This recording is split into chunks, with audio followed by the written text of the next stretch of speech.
Donc je vous ai dit, je suis Idire Halkouken, je suis fondateur et manager de l'agence Alcomnet, qui est une agence digitale.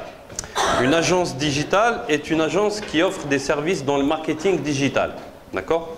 Le marketing digital, c'est l'utilisation d'un ensemble d'outils pour une marque ou pour une entreprise en vue de croître et d'augmenter ses performances.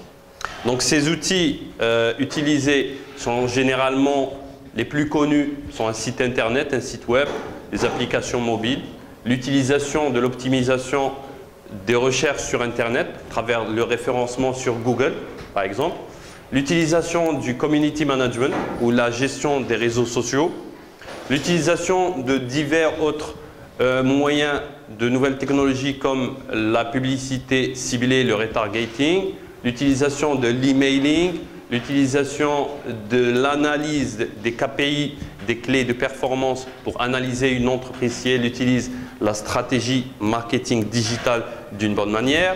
Donc tout ça, c'est un ensemble de services qu'une agence digitale offre. Voilà. Donc c'est ça l'ensemble des services offerts par une agence digitale. Aujourd'hui, je suis ici pour vous parler de social selling. Il y a un ensemble maintenant avec les nouvelles technologies utilisées et avec l'utilisation révolutionnaire d'Internet qui a changé. Plutôt il y a un changement dans le comportement des gens et le comportement des entreprises. Il y a par exemple des changements qui impactent sur des services de marketing, des services de ressources humaines, des services, notamment aussi le côté ou le service commercial.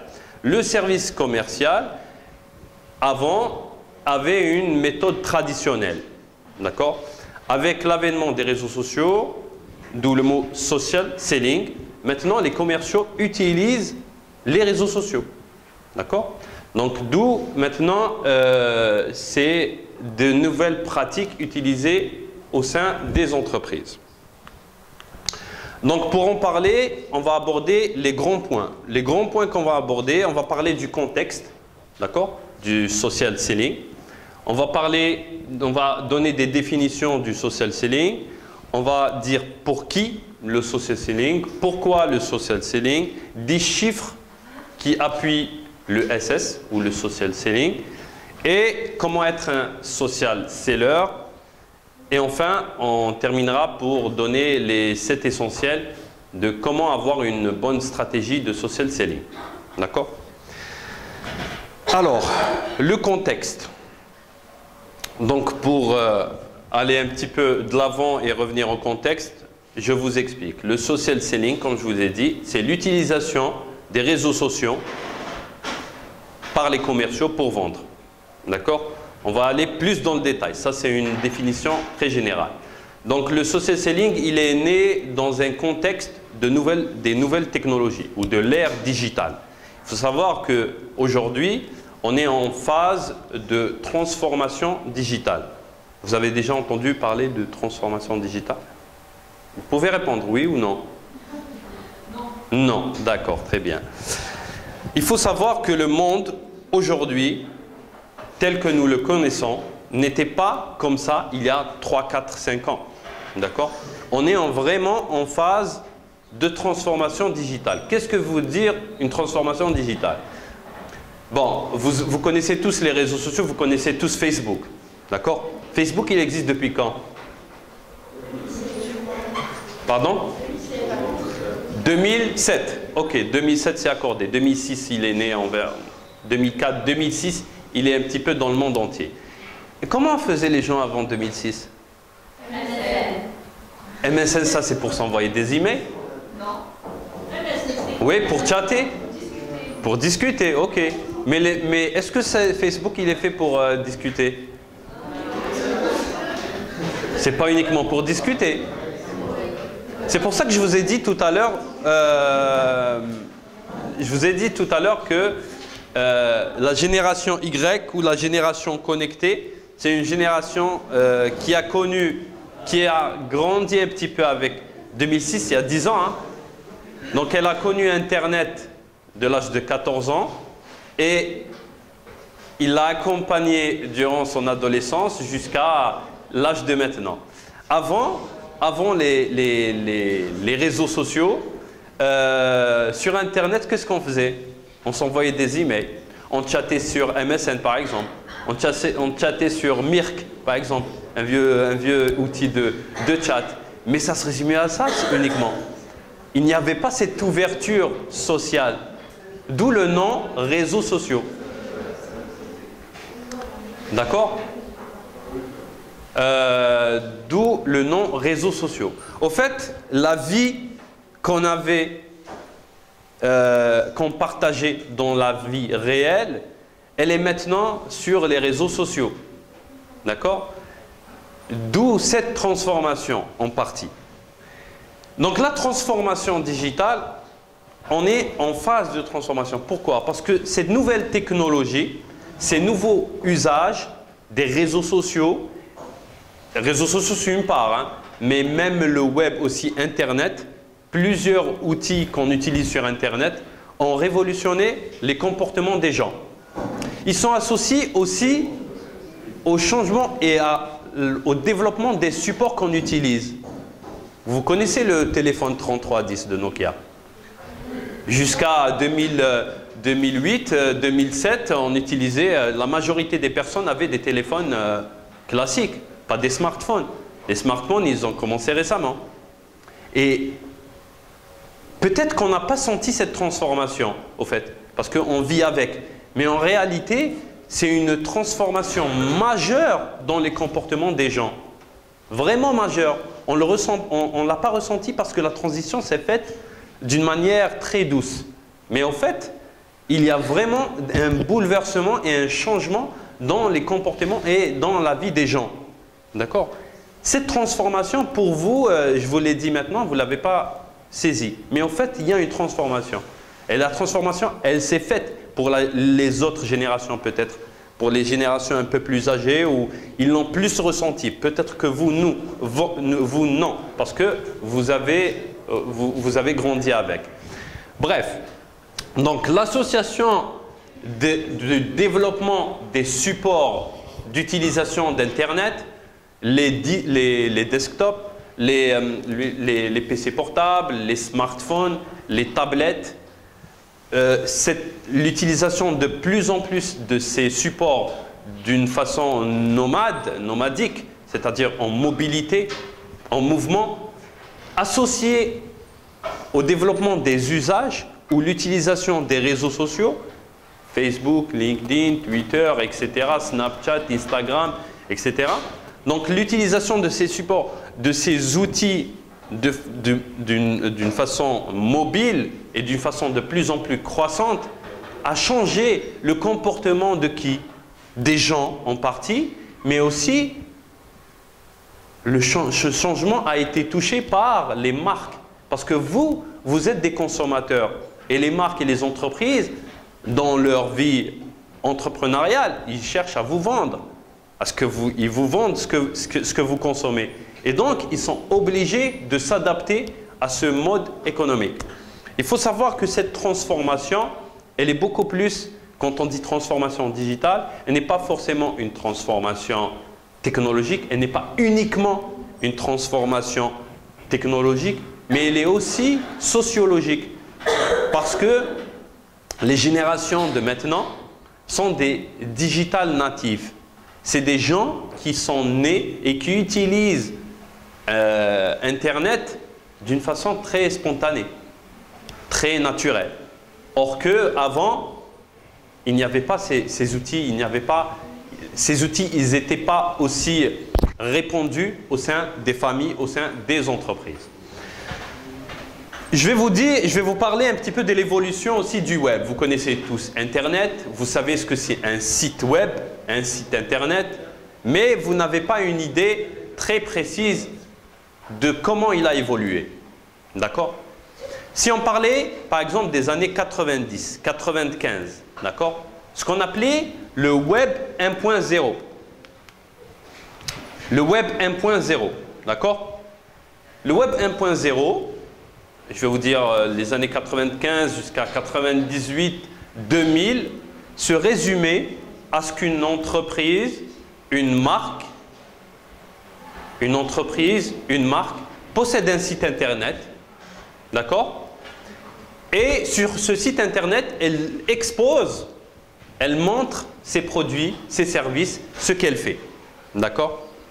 À ce moment-là, il ne pouvait pas, un consommateur, interagir avec cette marque sur son site internet.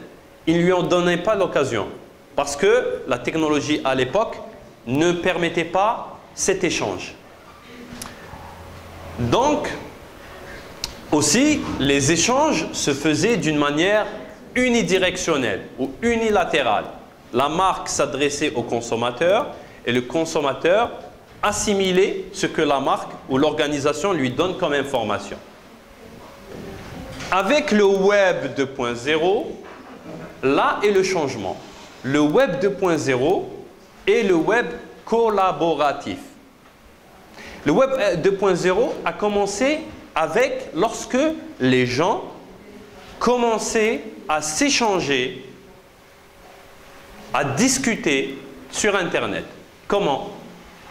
Grâce à des forums de discussion, grâce à des blogs d'entreprises, de marques, où ils donnaient l'occasion aux gens de donner un commentaire.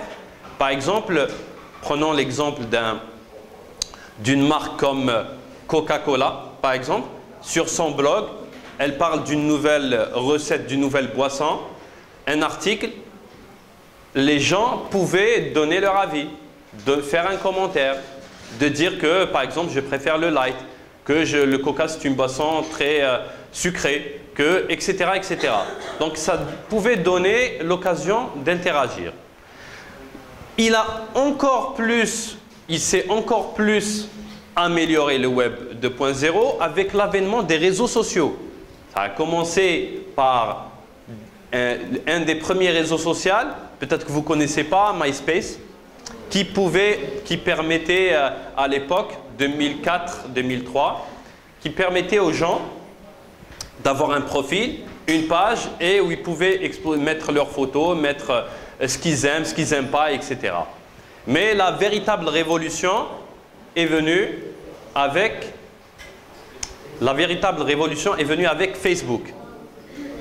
Facebook, c'est un réseau social qui a révolutionné le comportement des gens dans le monde entier. Dans le monde entier.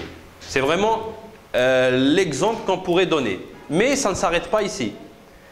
Il y a d'autres grands géants qui sont très répandus, qui commencent à être très répandus en Europe. D'accord? Mis à part les réseaux sociaux, LinkedIn, Twitter, vous connaissez tous LinkedIn, Twitter? Vous connaissez? Très bien. Donc, mis à part les réseaux sociaux, LinkedIn, Twitter, Instagram, etc., il y a en fait une transformation dans les modèles économiques qui sont en train de naître. D'où il y a maintenant, il y a un mot, un buzzword, d'accord? Un nouveau mot qui est répandu, qui est les GAFA. Vous savez ce que c'est les GAFA? GAFA, c'est Google, Apple, Facebook, Amazon. Donc, pour cet ensemble de mots, l'ensemble des lettres qui ont formé un mot, en fait, ce n'est juste qu'une petite idée de ce que c'est devenu maintenant un modèle économique. Vous connaissez Airbnb? Vous connaissez Uber? Comment ça se fait que vous connaissez? D'accord. Uber, qui est une application qui permet de déplacer des gens d'un point à un autre grâce à une application, a réalisé par exemple au 31 décembre 2016 1,5 million de courses. 1,5 million de courses au 31 décembre 2016. Vous savez ce que c'est 1,5 million de courses? Pourquoi, je vous pose la question, pourquoi ne connaît-il pas la crise? Pourquoi, même s'il réalise 2 millions, il va encore mieux augmenter son chiffre d'affaires que de se retrouver en état de saturation? Il faut savoir que ces modèles économiques, Uber, Airbnb, Netflix, etc., ceux qui utilisent Internet ou le digital dans leur business, c'est des modèles scalables. C'est des modèles qui ne connaîtront pas, avec la surcharge de travail, ils ne connaîtront pas des pannes ou ils ne connaîtront pas des soucis. Pourquoi? Parce que c'est justement, c'est des modèles qui, plus il y a du travail, plus il y a des clients, mieux ils se portent. Et plus ils réalisent un meilleur chiffre d'affaires. Bref, nous n'allons pas plus dans le détail. Ça, c'est pour vous donner une petite idée de ce que c'est un petit peu dans la transition, la transformation digitale des modèles économiques qu'on est en train de connaître. Enfin, je finirai par le 3.0, le Web 3.0, qui est maintenant, certains le disent, qu'on l'appelle le Web sémantique et d'autres l'appellent le M2M ou le Machine to Machine. On est en train de, un petit peu, avec le Big Data, ou l'enregistrement des données qu'on donne sur Internet à travers les réseaux sociaux, à travers les emails, à travers les enregistrements que vous faites sur des sites, à travers les cookies. Vous avez l'habitude de rencontrer les cookies lorsque vous surfez sur Internet? Vous savez ce que c'est? En fait, lorsque les cookies, lorsque vous rentrez sur un site Internet et que vous dites que vous acceptez les cookies, d'une certaine manière, cette page s'enregistre sur votre ordinateur et vous lui donnez un petit peu des informations pour qu'il puisse un petit peu aussi avoir des données de vous. Bref, l'essentiel. Le web sur lequel le web 3.0 sur lequel on va aussi, c'est un web sémantique où les contenus, les gens qui utilisent le web et qui sont des acteurs, ils donnent de l'information, remplissent du contenu sur le web, va faire fonctionner le web un petit peu d'une manière fluide et simple et facile. Donc ça, c'est un petit peu l'évolution de l'utilisation du web. On va aller sur les leviers. Donc là, c'est pour vous donner aussi, avant de rentrer dans le sujet du social selling, c'est pour vous donner une idée des leviers marketing digital. Quand je vous dis, il y a une catégorisation par média, d'accord? On parle de owned media, earned media et paid media. Quand on dit owned media, c'est les médias qu'on possède, owned, d'accord? Comme un site web, par exemple, imaginons qu'une entreprise, une marque X. Cette entreprise possède un site web. C'est un site web propre à elle. Elle possède une application. Il est propre à elle. Elle possède un blog. D'accord? Un blog. Vous savez ce que c'est un blog? Très bien. Un blog, c'est une rubrique sur laquelle une entreprise ou une marque publie des articles pour qu'ils puissent être consultés par les gens. Une entreprise possède des comptes sociaux, des réseaux sociaux. Donc ça, c'est un ensemble d'espaces qui est possédé, qui appartient à une marque et sur lequel elle diffuse son contenu. C'est le owned media. Ensuite, on passe au earned media. Earned media voudrait dire les médias gagnés. Lorsque vous êtes sur Facebook ou LinkedIn ou Twitter et qu'il y a des commentaires sur une publication d'une marque, eh bien, ce commentaire, c'est un commentaire qui est en faveur d'une marque. Supposons qu'une marque de chocolat publie un article et que des amateurs de chocolat interagissent. Ils font un like, ils font un commentaire, oh j'adore le chocolat, ils font un partage. Eh bien, tous ces engagements, toutes ces interactions ils sont gagnés par une marque. Et donc, ils apportent une valeur à leur entreprise, à leur marque. Donc ça, c'est classifié dans les médias gagnés. Parce que lorsque vous partagez ou vous aimez ou vous commentez un article, une publication sur un réseau social, et que d'autres personnes lisent votre commentaire et qui voient que vous avez aimé, que vous avez liké, d'une certaine manière, vous influencez leur avis, vous influencez leur vision, et ça apporte une valeur à la marque qui a publié. Pardon? Exact, c'est propre aux réseaux sociaux. Donc,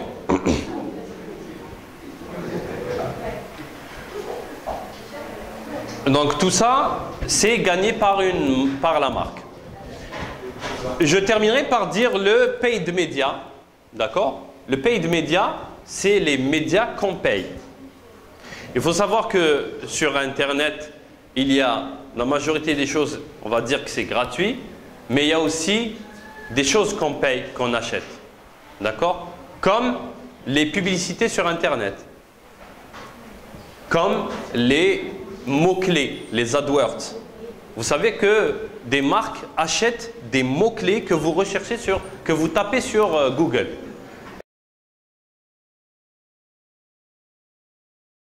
Alors, maintenant on rentre dans le sujet du social selling. Après vous avoir expliqué un petit peu le contexte,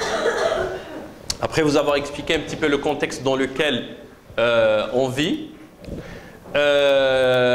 plusieurs secteurs au sein d'une entreprise ou chez des entrepreneurs ou des chefs d'entreprise ou des particuliers utilisent Internet pour se promouvoir, pour se montrer et aussi pour vendre.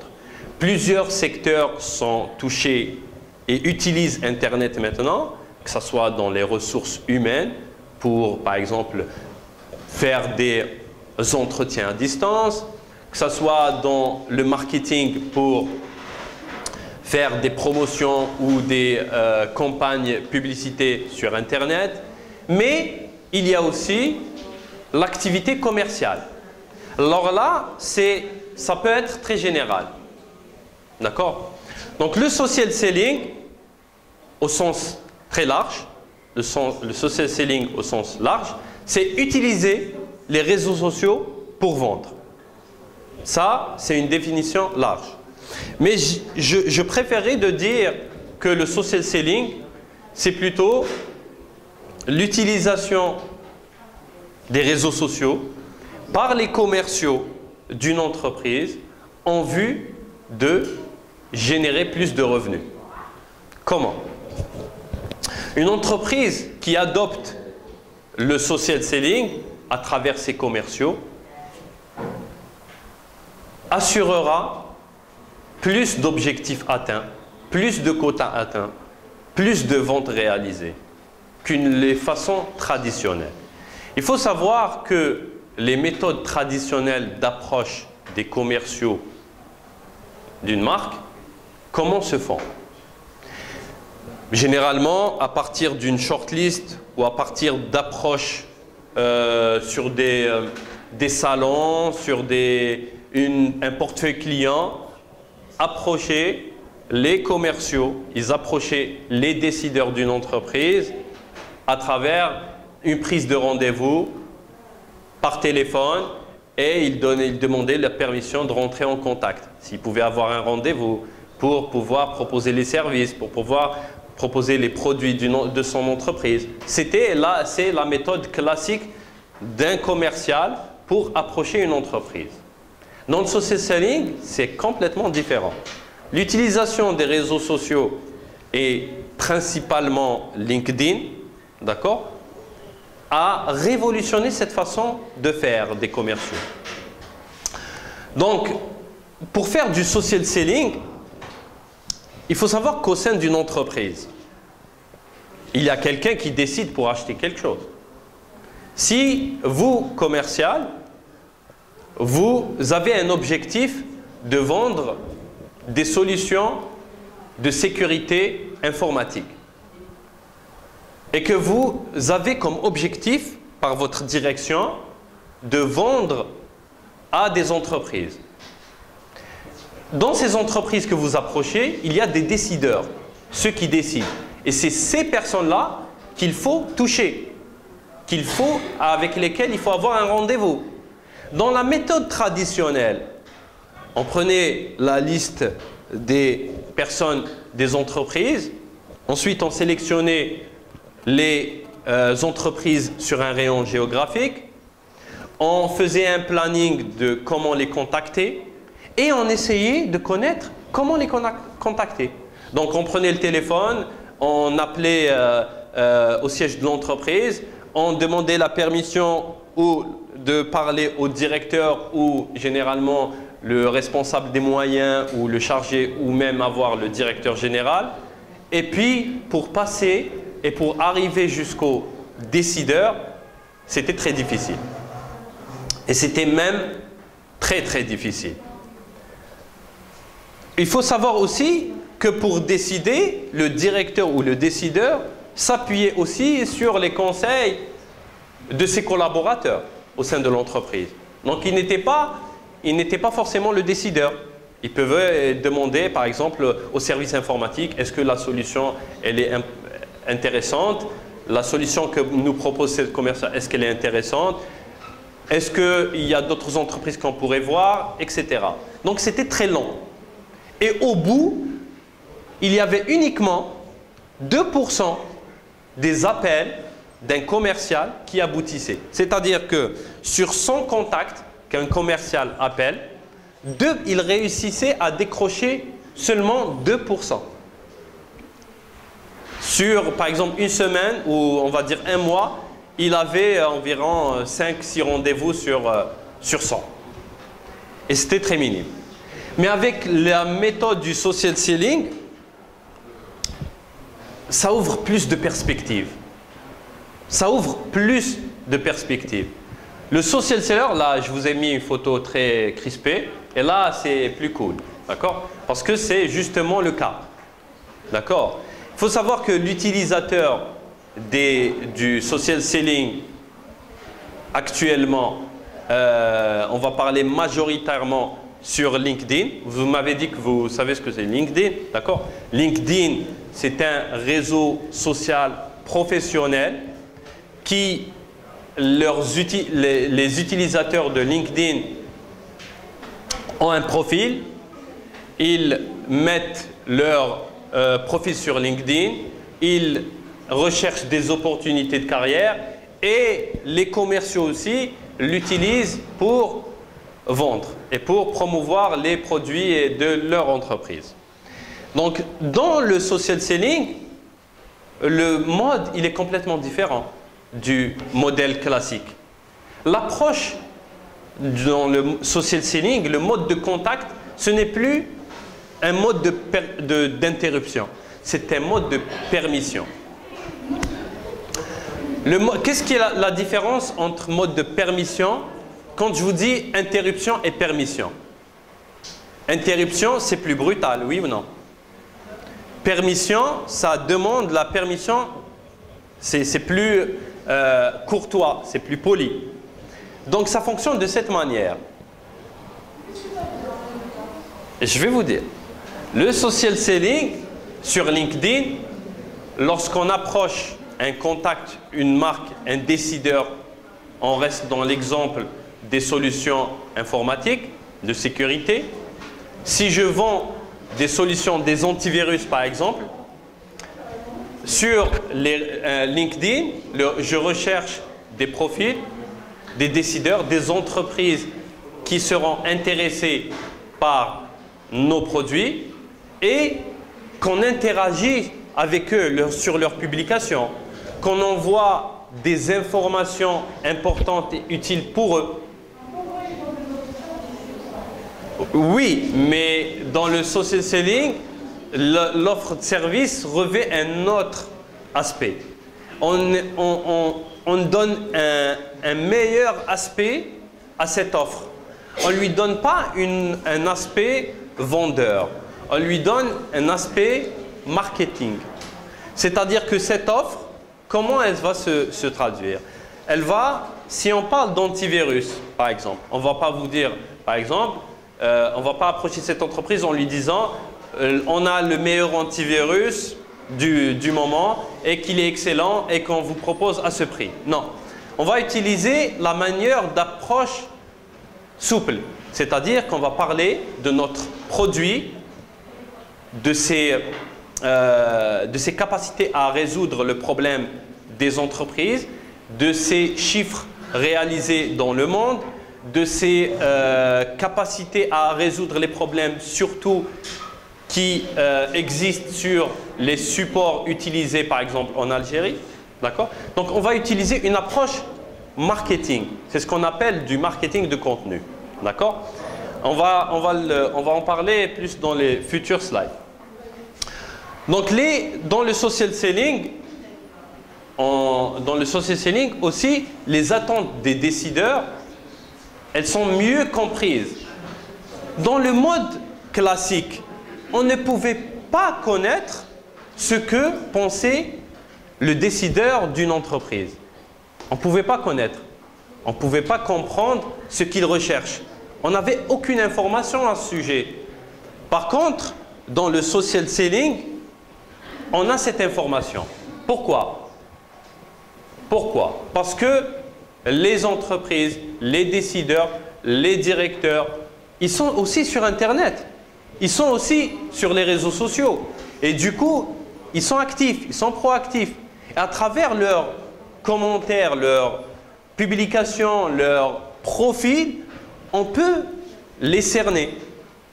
Et on peut faire une étude sur ce qu'ils veulent et on peut aussi leur faire des propositions ajustées, adéquates. Donc c'est ça la différence en fait aussi avec les méthodes traditionnelles. On ne connaissait pas les personnes, les décideurs, on n'avait pas d'informations sur eux. Dans les nouveaux modes de social selling, dans les réseaux sociaux, on pouvait s'informer sur les personnes. Comme tout le monde le fait en partant consulter le profil d'une personne. C'est la même chose. Sur les réseaux sociaux, un commercial visite les profils des directeurs. Si vous, par exemple, vous vendez toujours des solutions informatiques, vous recherchez des entreprises, vous rentrez dans le profil des décideurs, vous pouvez savoir comment qu'il est ce directeur et vous pouvez avoir une idée sur comment l'approcher. Enfin, le mode de dialogue ou le mode d'échange aussi, il est différent. Dans le mode traditionnel, l'échange entre vendeurs et acheteurs, il était rigide. C'est-à-dire que le commercial s'approche du directeur et lui dit bonjour, par exemple, on a un excellent produit à vous proposer, notre entreprise existe depuis, etc. etc. C'est une approche très rigide. Par contre, dans les réseaux sociaux, il y a une spontanéité et on est beaucoup plus dans une conversation. On n'est pas dans une proposition, réponse, question, réponse. On est beaucoup plus dans l'échange et la conversation.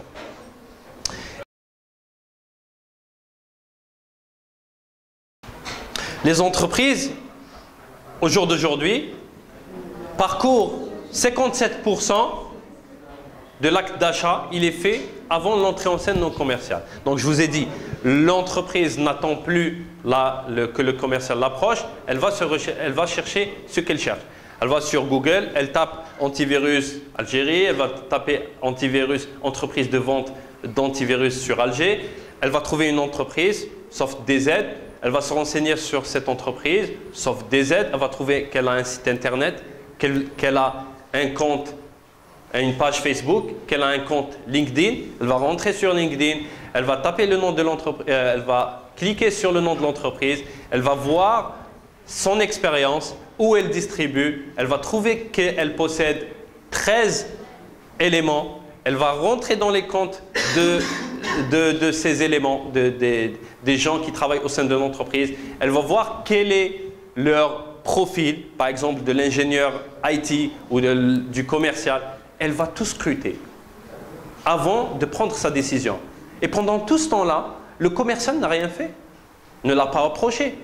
À ce moment-là, d'une manière parallèlement, l'entreprise, le commercial qui vend des solutions d'antivirus approche cette entreprise.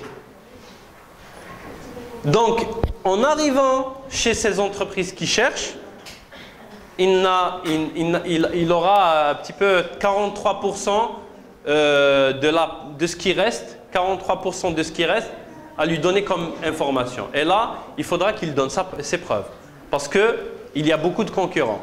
Et il faut qu'il donne la meilleure information à valeur ajoutée pour qu'il puisse gagner la confiance et gagner l'impression du client. Donc ça,